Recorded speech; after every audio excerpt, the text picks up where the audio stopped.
আজ মহান মে দিবস, বিশ্বের কোটি কোটি শ্রমজীবী মানুষের সংহতির দিন। 1886 সালের এই দিনে মার্কিন যুক্তরাষ্ট্রের শিকাগো সহ বড় বড় শহরে শ্রমিকরা দৈনিক 8 ঘন্টা কাজ ও শ্রমের ন্যায্য মজুরির দাবিতে সর্বাত্মক ধর্মঘট শুরু করে। মালিকদের রক্তচক্ষু উপেক্ষা করে মিছিল সমাবেশ করে বিক্ষুব্ধ শ্রমিকরা। 1886 সালের 1 মে থেকে যে আন্দোলনের সূচনা হয় তা চূড়ান্ত পরিণতির দিকে এগিয়ে যায় 3 ও 4 মে। আতঙ্কিত ও দিশেহারা হয়ে পড়ে শাসক গোষ্ঠী। এক পর্যায়ে শ্রমিকদের উপর লেলিয়ে দেয় পুলিশ। শিকাগো শহরের সেই শ্রমিক আন্দোলনে পুলিশের বেপরোয়া গুলিতে নিহত হয় কমপক্ষে 10 জন শ্রমিক। এছাড়া গ্রেপ্তারকৃতদের মধ্যে 7 জনকে মৃত্যুদণ্ডে দণ্ডিত করা হয়। শ্রমিক আন্দোলনকে স্মরণীয় করে রাখতে 1904 সালের পর থেকে ক্রমান্বয়ে বিশ্বের 80টি দেশে পালিত হয়ে আসছে দিবসটি।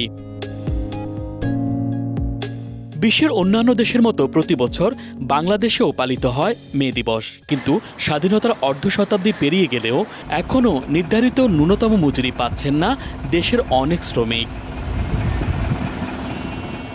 শ্রমিকের ন্যূনতম মজুরি সরকার নির্ধারিত থাকলেও বাস্তবে তা মানছে না অনেক প্রতিষ্ঠান। মজুরি নিয়ে প্রতিনিয়ত মালিকদের শোষণের শিকার হচ্ছেন শ্রমজীবীরা। এ বিষয়ে তাদের অভিযোগ, বর্তমানে জীবনযাত্রার ব্যয় দ্বিগুণ হলেও সে তুলনায় মজুরি পাচ্ছেন না তারা। বেতন ওই যে 1 মাস পরে পরে মানে পাই, ওই 8,000 টাকা বেতন দেয় 1 মাস পরে পরে পাই। 1 মাস আরেক মাস চলে না। ঘর ভাড়া দূর লাগে, ঘর ভাড়া 4,000 টাকা। ওই তারা বাসা বাড়ি কাজ করে, ছেলেরা টুকটাক করে এই তো আর কি চলে। ঠিক মতো আমরা বেতন তো পাই না। বেতন 2 মাসের জায়গা 3 মাসের জায়গা এরকম বেতন দেয় আর কি। বেতন মাত্র দেয় 7,000 8,000 এরকম বেতন দেয়। এরকম বেতন আমার ঘর ভাড়া 6,000 টাকা। আমি তাইলে এই 8,000 টাকা বেতন দিয়া কি করবো?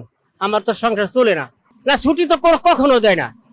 এই যে অনেক ঈদ আহে, বড়টা ঈদ আহে, ছুটি আহে, তাও হেরাও হিসেবে ছুটি দেয় না।